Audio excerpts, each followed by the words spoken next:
Hey, what's going on? It's Rick here, and this is your weekly wrap. So your gaming news for this week is pretty much dominated by Microsoft announcing their new Xbox console. Of course, this is called Xbox One, and if you guys want a full kind of breakdown of my impressions on the console, check out my other video because I do give that in a dedicated video. Real quick summary for you. Xbox One is going to release later this year. This is a next generation machine that has 8 gigs of RAM on it. It's using a 8-core x86 architecture on it for the CPU. Didn't get any indication of the GPU at this time. 3 operating systems, 500 gigabyte hard drive as storage. It does require, to a certain extent, an always-on internet connection. Microsoft has since clarified to say always on means it's got to be powered on to connect to the internet at least once every 24 hours.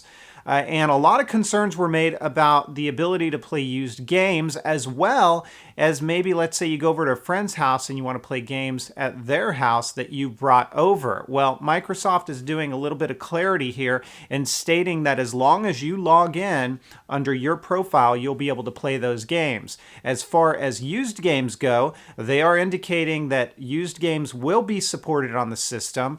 However, a small fee will be incurred if you wish to play used games on the system. What that fee is going to be, we don't know yet, and hopefully we'll hear more at E3. Now, you guys know my opinions on the console and the announcement that took place earlier this week. It really focused on entertainment, talking about integration with TV, things like fantasy football leagues and whatnot through ESPN.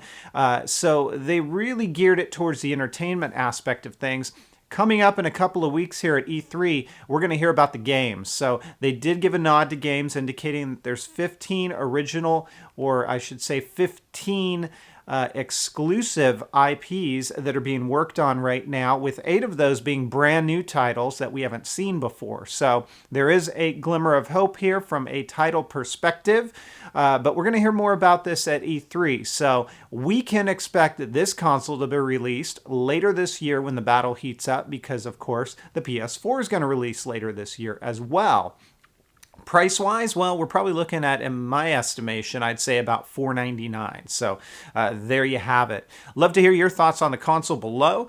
Leave them if you've got them. Now, on to other news. If you guys have a 3DS and you like Donkey Kong Country, remember this game, blast to play back in the day. It's out today, at least as of Friday, May 24th. So in the US, just in time for the long holiday weekend. It is Donkey Kong Country Returns in 3D for the Nintendo 3DS. That releases today, and I know I'll be getting my Donkey Kong on a little bit later on today as I pick the game up. So I'll give my impressions and thoughts in a future video. Now, remember last week when I talked a little bit about EA saying they had no games in development for the Wii U?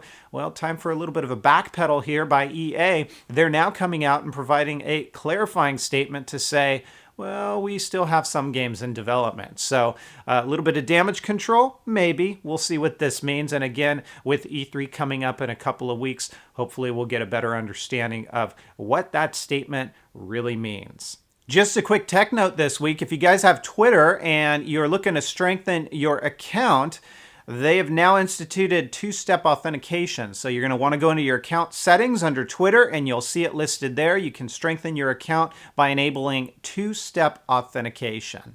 So it's time for question of the week, but let's go ahead and take a look back at last week. And again, I asked you guys, is the Wii U in trouble? A couple of responses from you guys. I'm going to look down at my computer here and read these to you guys. First off, I'm sorry about the pronunciation of this. I believe it's Joachim Hansen says, I think the Wii U is in trouble because they don't have that many games as Xbox and PS3, and EA is one of the biggest gaming companies, so I think they're in trouble. Of course, this person is relating to the statement about EA not developing any more games for the Wii U, and then, of course, news broke this week that maybe they are still developing games. Regardless, I would agree, there just aren't enough games on the Wii U platform, and it always comes down to developers, right? I mean, you got to have a good ecosystem of developers developers behind your console if you expect it to sell and you expect it to be able to market to the masses that want to play this. Of course, the Wii was very successful because it had all kinds of games behind it. It was very accessible to many people, non-gamers as well. And I don't think the Wii U has sold all of those initial Wii purchasers on the capabilities that it's got. And of course, now with the PS4 and the Xbox One coming out, it's going to be even a harder sell. So we'll see how that plays out. Now, we've got another response here from TF Wagner, who says the Wii U is in trouble because it has very few people to market it to. People that want hardcore titles have an Xbox 360 and PS3, and families that already have the Wii and like games that don't cost $60. So yeah, again, it's going to be a hard sell, and I'll be really interested to see how things play out at E3 this year for the Wii U. It's almost going to be like a make or break year, and if they don't come out strong, I have my doubts about the longevity of the Wii U console. So on to this week's question of the week, and I've got an interesting one for you guys.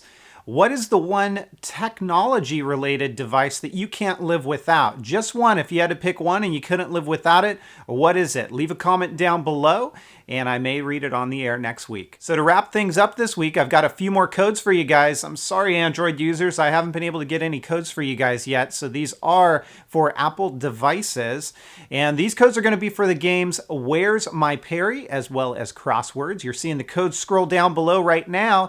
They are one-time use only codes, so you're going to want to act fast and redeem them before somebody else does. Hey, thanks again for watching. As always, any comments that you've got are definitely appreciated. Leave them down below, and I'll catch you next week. Take care, everybody, and have fun.